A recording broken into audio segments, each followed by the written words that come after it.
Good evening and welcome to Dementia Diaries, a caregiver's journey. Thank you for joining us. We are on a schedule every second and fourth Thursday of the month, and we have different family members come to us who are caring for their loved ones who have had or have dementia. So, our guest tonight is going to be a young lady by the name of Beth Dunoff, and she is going to share her story about her mother and all of the challenges and experiences that she has experienced and dealt with while she was taking care of her mother. So, everyone, let's welcome Beth. Hi, Beth. Thank you so much, Janet. It is an honor to be here. Thank you so much for accepting the invite and having the courage and being brave enough to share your story. So if you don't mind, tell us a little bit about yourself before we dive into the conversation. I think you summed it up really well. You have to be courageous to be a caregiver. And, Janet, my story is a little interesting. I'm a professional frontline provider, and I'm an occupational therapist for over 30 years, working in geriatrics. I have a specialty in dementia care, and all that went out the window because this was my mommy. Yes. I was the daughter. Yes, and it's a completely different, I don't know what the word is. I want to say feeling, but it's feeling is not the word.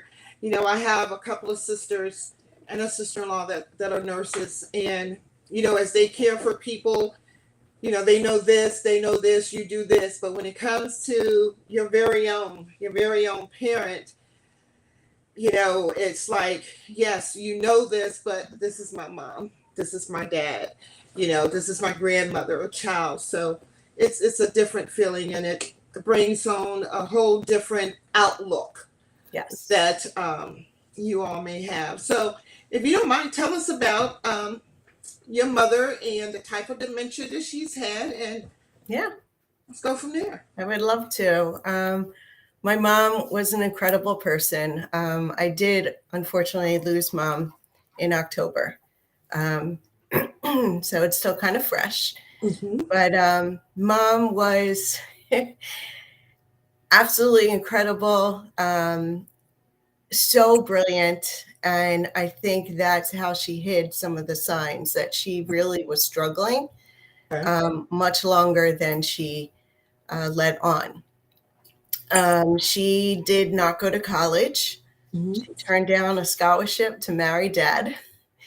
And she worked herself. She taught herself computers. She worked herself to the point where she had top level security clearance and worked as an administrative assistant and all of this. And I was so incredibly proud of her.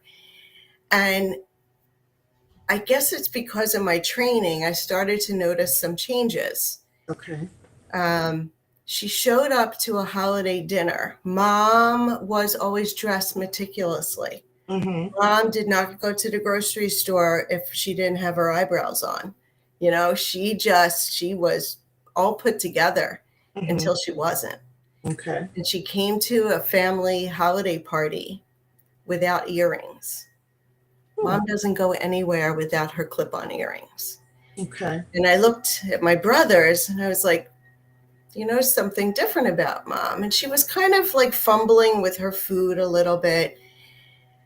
And so it turns out that mom had a vascular dementia that really started off from a procedure she had, and she had some radiation, and the radiation caused her brain to die in certain areas. So she had a necrosis in her brain, and it started to affect her job. Okay. She just could not. There was one time she was assigned to do something that normally would have just been no problem for mom, and she really struggled. She was having difficulty following conversations. Her memory was never really great, but it was normal. Right. But now it was not. And her driving, she had to stop driving. She was driving in the middle of the road and had no concept that was not where she was supposed to be driving. Now let me ask you, so after the holiday party, how long was it from that point until you all found out that she was diagnosed with dementia? So it kind of was a little backwards because we were following up with her meningioma that she had radiated. We were going to neurosurgeons and neurology follow-ups, and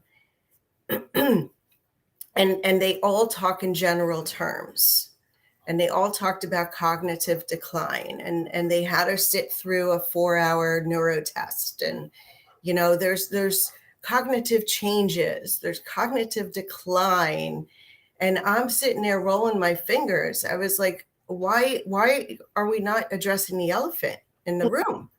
This is dementia. Well, we don't know if it's reversible. It got to the point where Mom developed a normal pressure hydrocephalus. She had to have a shunt put in. And even after the shunt, it was not reversible. She had difficulty making decisions. It affected her language. She had memory problems, because of the procedure and putting in the shunt, it did affect her vision as well. But, there were other signs that this was not going to be reversible. She was afraid to shower. She was afraid of certain movements. That got a little bit better as the pressure evened out in her brain. But, I had all the tools. I had the tub bench. I had the built up handles for, the utensils because she was having difficulty feeding herself. I knew what to do when her legs swelled. So I was able to, put the garments on her and all of that. But it was when she had a fire in her microwave that we said, oh my goodness, she can't live by herself. And, you never want to take someone's independence away. She worked so hard to be an independent woman. And we were so proud of her, and we tried, okay, let's try to keep her in her home. Let's bring in some help. Okay. Let's bring in some help. And I said, get to know my mom. She really loves to cook. And I kind of watched how she interacted with the aide that we brought in, and she was directing the aide. This is how I make my turkey burgers, and this is what you're going to put in. She was right on target until she grabbed some of the raw meat and put it in her mouth. So you don't want to be right. You don't want to correct people. And I said, Mom, I'm kind of curious. Why'd you do that? Oh, it's an old family tradition. It's just what we did. Okay. No. So I knew that things were really declining. And so she did move to an assisted living, and, COVID hit. And I went to go pick up Mom. And because I figured everything was shutting down, and the number of COVID cases that were rising in the residential facility where she was living in her home were off the charts. So I went to go pick her up. The nurse was helping pack her up. She wouldn't get in my car. And I had to respect that, It was I knew better, but she's my mom. And then you struggle with, well, is she really capable of making that decision? or am I backing off because she's my mom? Mm-hmm. And I figured, we had a conference with my brothers. And I was like, she's safe. There's nursing there. Yes, there's a good chance that she could get COVID. But we gave her that we honored her with Mm-hmm. at least making that decision because everything else was being taken away from her. She suddenly was not working. I mean, this happened very quickly. She suddenly was not driving. And now, how is she going to see her 7 grandchildren? Mm-hmm. Her grandchildren and her children were her life, as well as my dogs. One of them is over here. That's Norm. And we called her Bubby. Because that's the Yiddish word for grandma. Mm-hmm. And we would drive to the parking lot and see her. And managing her care was exhausting. It got to the point where we were allowed to come in and getting her to accept her meds. Mm-hmm. Before she moved to assisted living, I was organizing her meds because mom's sleep-wake cycle was Mm-hmm. totally off. Right. And she wasn't getting out of bed until 1 o'clock in the afternoon. She was up all hours at night. We had cameras, just so we could kind of keep a distant eye, but give her some privacy as well. And I saw she wasn't stirring. So she had missed so much of her medication. And the confabulation was unreal. She Mm-hmm. had an excuse for everything, and that was just the beginning stages. And like really, so I mean, would you say it's an excuse, or would you say that did she really think that she had taken the meds, or you think No, it's an but excuse? she was covering up for reasons why she didn't take it. I just really needed to sleep in. I was so tired. I was up so late, and mom was always a night owl. So some of that was yes, but I struggled with it. I was like, you're on some medication to prevent seizures and you need more assistance. So So yes. So what did you do? How did you get her to take the meds? Or So, I we tried setting alarms, mm-hmm. and that wasn't working real well. We would call and remind, yes, yes, I took it, and then I would get there after work and check, and she hadn't taken it. So, we really gave it a good shot and she was not allowing people in to help her. She was becoming very paranoid. She didn't like certain people coming into her home. I was still working full time. My brothers were still working full time. My one brother was taking care of an ill spouse. There was just a lot. And that's when we had to say, okay, how much of this can we do? And how much, do we need some help? Mm-hmm. And that's when we made the decision to move her to the AL. Okay. And I can say, looking back at it, my mom was such a homebody, and she did not take advantage of half the resources in assisted living. She isolated herself. She stayed in her room. She had the door closed. This is even after like all the quarantine was over. Mm-hmm. She did not come out of her room. So my feeling is I really wish we had worked to let her age in place. Mm-hmm. There's new technology out there that can help, with the monitoring. There's other agencies that could have supplemented some of the help while we were working. There were ways around. She did not want to live with any of us. But I think for her sense of peace, Mm-hmm. she would have been happier in her own home. And that's more than likely a true statement. I know my mom, she was in an assisted living facility, and then she went into a nursing home because she would start leaving, out the building, and she's sitting outside, and no one knows she's sitting outside. So then, because I have seven of us, seven children, and so it was decided that they would put her in a nursing home, and this is before COVID. And then when COVID came, we went to pick her up, and we found out that she did have COVID. So we took her to her doctor. She had COVID, and then she spent some time in the hospital. And then from the hospital, she moved in with my brother and his wife.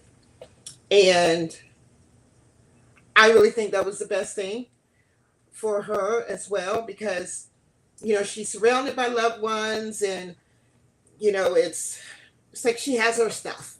It's my brother's house, but she's there. She can move around. She can do all the things that she needs to do.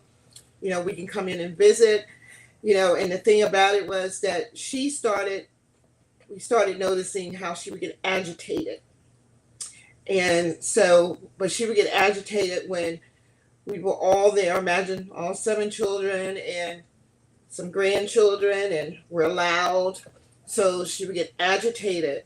And so then we kind of figured out, okay, so we all can't really be around her at the same time. And she had got to the point, she had a blood clot. So she had got to the point where she had to, stay in the bed, and she never really got back up out of the bed. So, and then she wouldn't take, then the medicine, she wasn't eating solid foods anymore. So we had to puree it.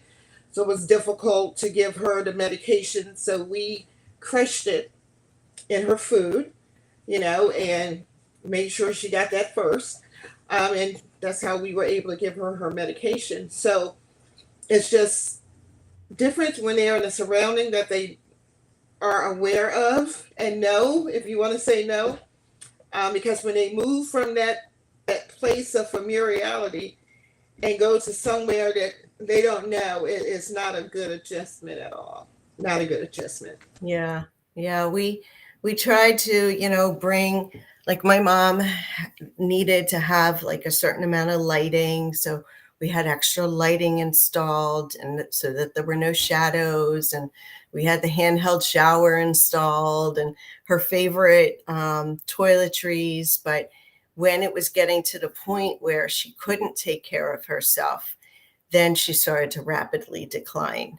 Mm-hmm. First, she needed more assistance with bathing. Mm-hmm. And that was really, hard. So, we would try to say, at least let her help out. Let her do her private areas, give her some dignity. And, but then you notice that the skin is not necessarily dried all the way. And Mm-hmm. she would get like little fungal irritations. Mm-hmm. And then she would walk to the exercise area on her own. This is prior to her needing some assistance. And Norm hears me talking about Bubby. That's funny. So, she would do that, but then she couldn't monitor how aggressively she was exercising. So I would go and I would watch her. I was like, so why don't we turn down the resistance a little bit? Like, her attention to detail was gone. And so then she got to the point where she couldn't walk that far. And then she was wheelchair level. She was having difficulty doing transfers, like getting up and getting onto the toilet. She started to need more assistance. And the assisted living required us to bring in 24-hour care. Okay. She's in an assisted living, but we had to hire 24-hour care. And I said, you are not moving my mother to a nursing home, to the nursing home section. I said, we will manage, but this is her home for right now. You know, she had her chair, she had her mattress. She did not have a hospital bed. She didn't want any of those bars because those are for sick people. Okay. Mhm. So this was my mom. She was feisty. She accepted a shower chair. She accepted some other modifications that, you know, I would give her a reacher. We put a basket on her walker, but then she was primarily wheelchair level and really wasn't, you know, moving anywhere. And we were like, okay, we have to move her over to the nursing home. And she gave up. You know, she did get COVID at that point, and we were trying to keep her as mobile as possible because we knew once she stopped walking, that was going to be it, because that's one of the last skills to go. And you know, it's very interesting, the agendas that people have. We were all trying to keep her going because my niece was getting married. And my niece was getting married in New York. And Mom, you know, you got to be there. You got to make it there. Whoa, it was way too much to even think about traveling with my mom for 4 hours, being in a room with all those people. What the heck were we thinking? So she didn't go. She didn't go. My kids stayed with her. They watched. We had it streaming on my phone. They cuddled with Bubby in bed, and they watched on her tablet, because at that point she couldn't even operate a tablet.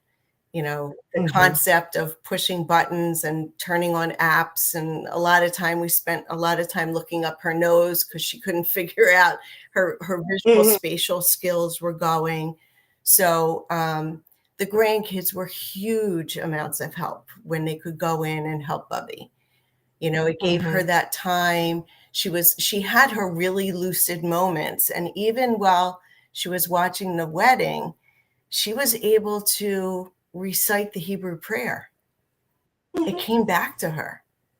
And the thing about that, that's interesting because I'm going to say it never left her, because my mom as well, you know, we grew up in church, and I mean, we are, you know, a Christian family, and we are fully believers, right?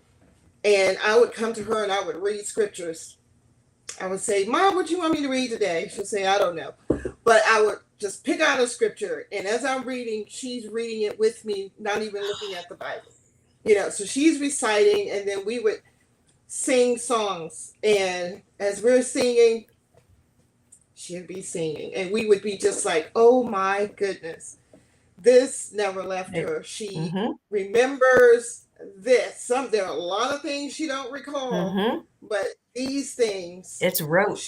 It is rote. You know, she would sing along to some of her music. I'm a big believer in music, so I would always have like stickies up. You know, these are her favorite stations.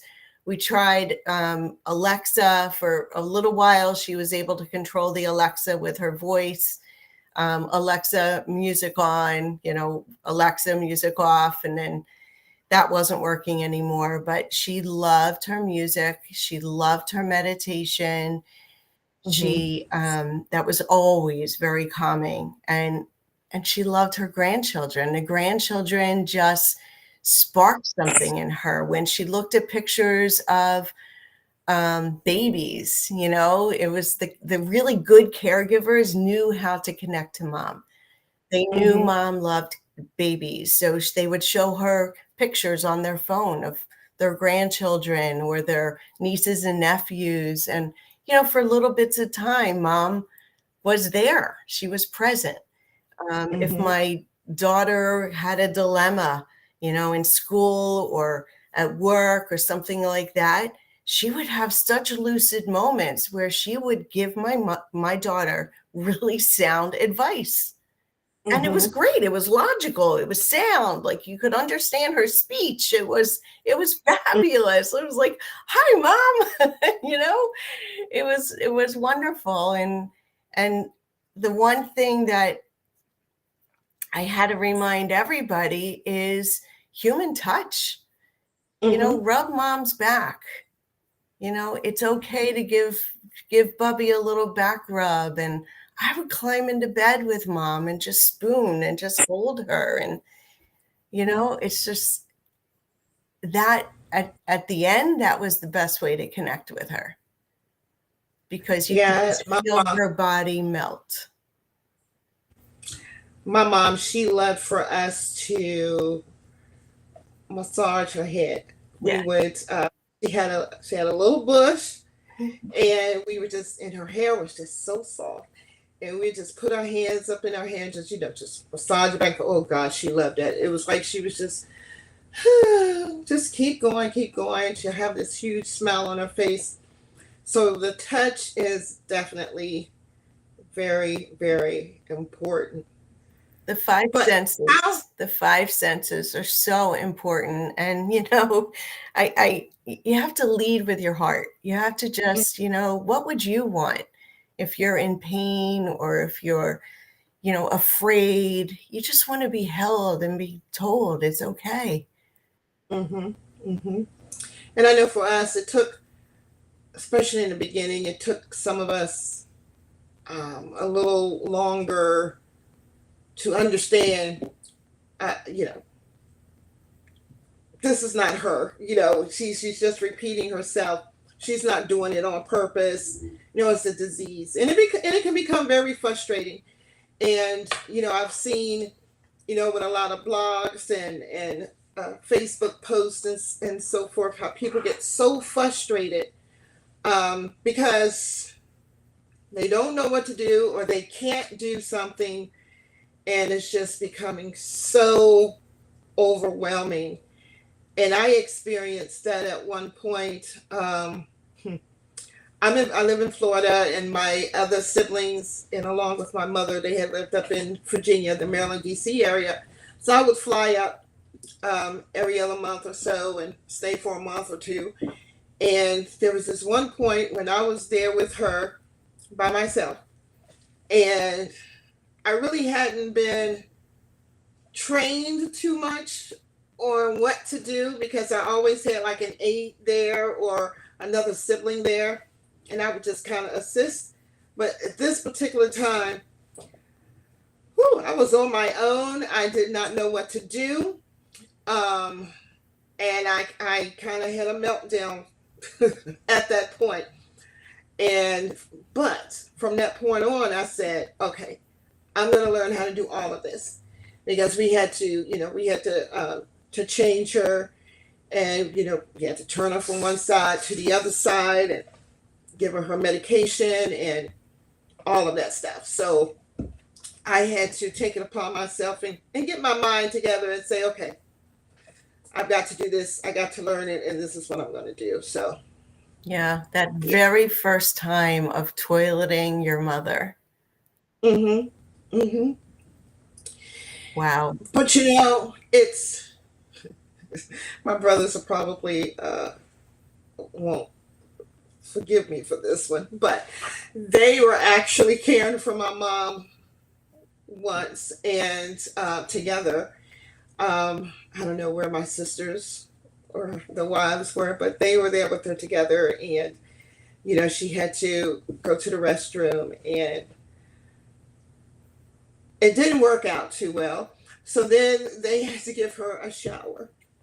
So they sit back and they laugh at this. But the thing about it is, when you're not in this situation with your parent, you'll say, oh, I don't want to see my mother naked, or something like that. But in this place, you don't even think about it. You don't think about it at all. You're just thinking to care for her or him, make sure they're clean, make sure they're safe and warm and comfortable. That's all you have in your mind. And that's all they had in their mind. Yep. You do what you need to do. You go throw a couple towels in the dryer so that they're nice, warm for mommy. And, you do it. You just roll your sleeves up and you do it. And, mom she had certain routines that we had to do. And, Mhm. you can't say, oh, that's ridiculous, I'm not going to do that, because that's my issue. The kindest gift we can give is to enter their reality and do Mhm. what they need to do to be calm. So if mom needed 5 layers on the public toilet before she sat down, mom had 5 layers. Mhm.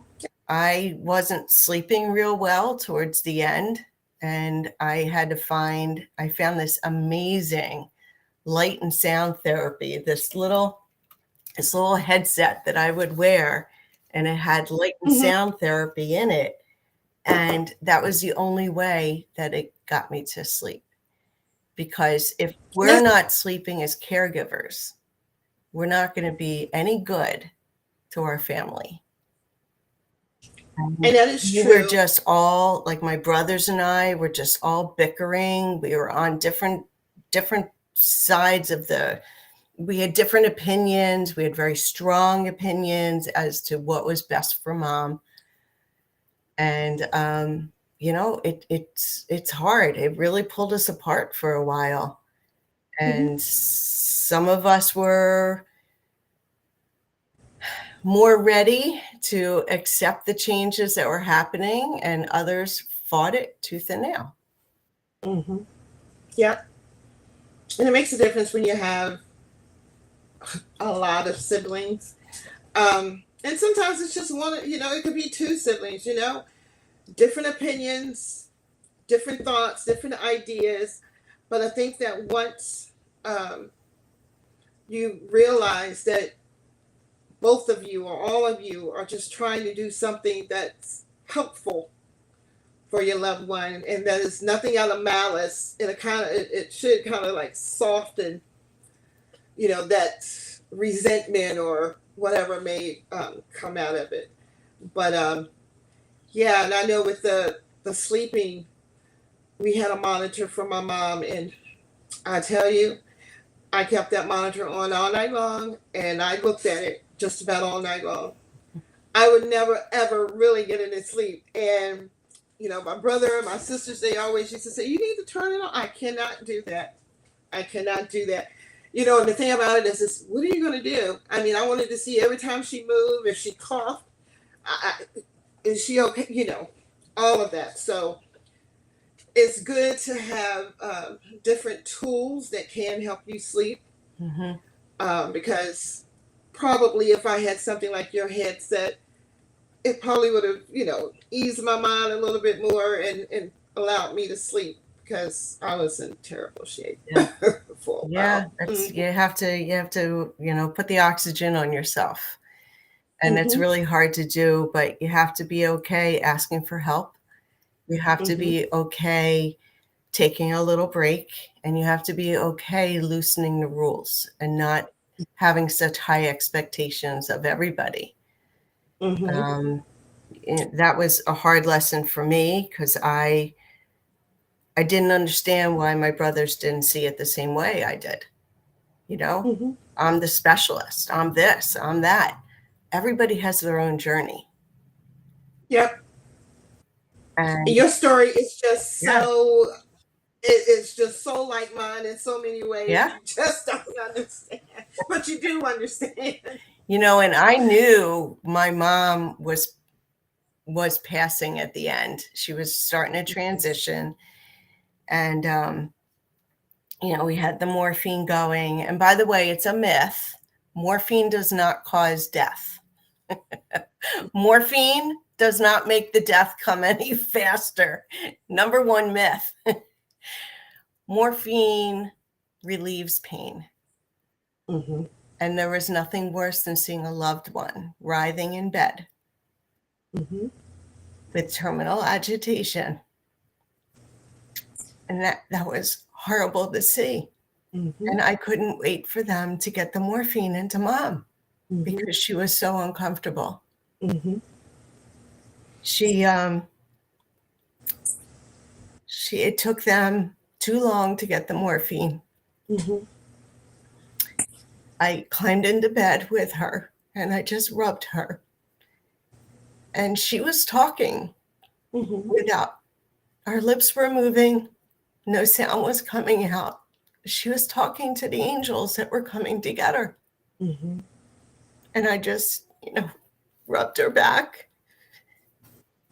And the most insulting thing was when the social worker came in, mom's in the middle of transitioning, and the social worker said, Joyce, relax, pretend you're at the beach.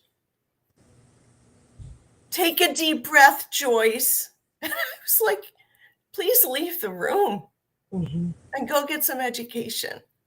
So many professionals don't know enough about dementia to provide sufficient care. They come in with an agenda.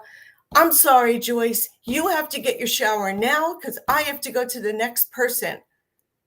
Instead of engaging them in conversation, whatever the conversation is, and being curious and talking a little bit, it doesn't take any more time to treat somebody like a human.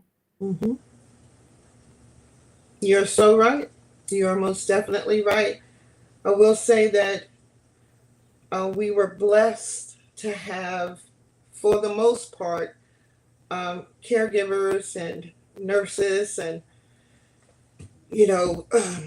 that took that time and didn't make it just a chore or make it just a job. My mom got to the point, I would always say, she had a great right hook. Because if you're near that arm, it's going to come up. And all of the, nurses and, the aides, the ones that came in and bathed her and all of those, they knew. They knew the arm was coming up. So, they would say, hi, Miss Fanny. How you doing today? They'd talk to her, and as they're doing what they're doing, she's, it's so much easier instead of making them, irritated and agitated and all of those things. But when you have a caregiver that really shows compassion, empathy, you can't get anything any better. Because that's your mother. That's your mother. All the money in the world. Yes, I will pay your fees. I need the help. And I think it's horrible how little dementia education is available for these home health aides, the personal care attendants. Give them the tools that they need. That is true. I have made that my mission. I'm a dementia educator. That is my specialty. And I'm going around and I'm teaching.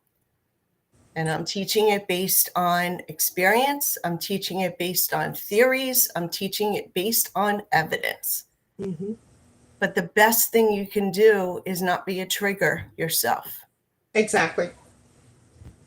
Yep. Make the environment safe, but engage with that person because they are a person.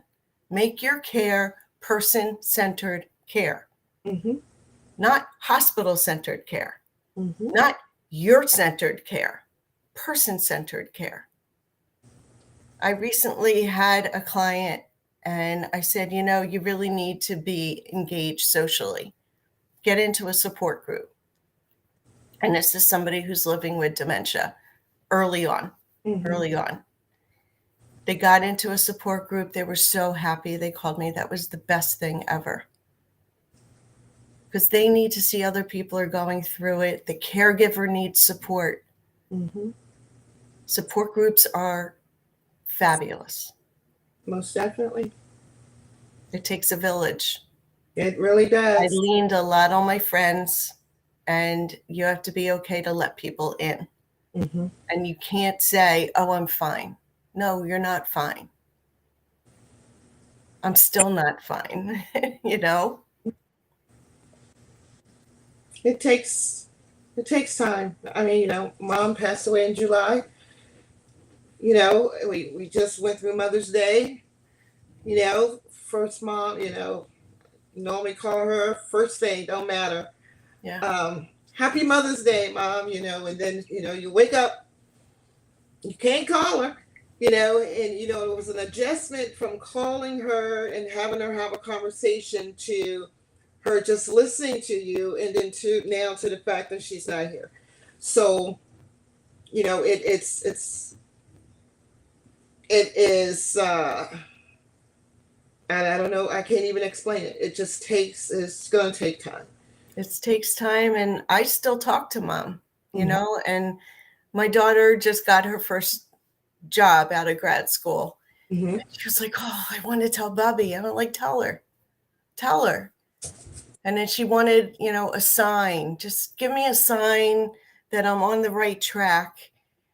And she had a bunch of sticky notes on her mirror, and she's had them there for months. There was one sticky note that fell down, and it said, trust the universe. Mm-hmm. If that's not a sign from Bubby or the universe or some higher power, but, I truly believe she can hear me. Mm-hmm. And I'm wearing her ring, and it's okay to do things like that. Yep, it is. You feel connected. And, she made me the person that I am. And mm-hmm. I have the mission. I'm going to help caregivers learn the tools that they need to make caregiving a little bit easier. It is not an easy job, but to be present enough to enjoy those joyful moments when they happen. Yep. Because I had a really hard time seeing my mom in a pleasant light for a while because of mm-hmm.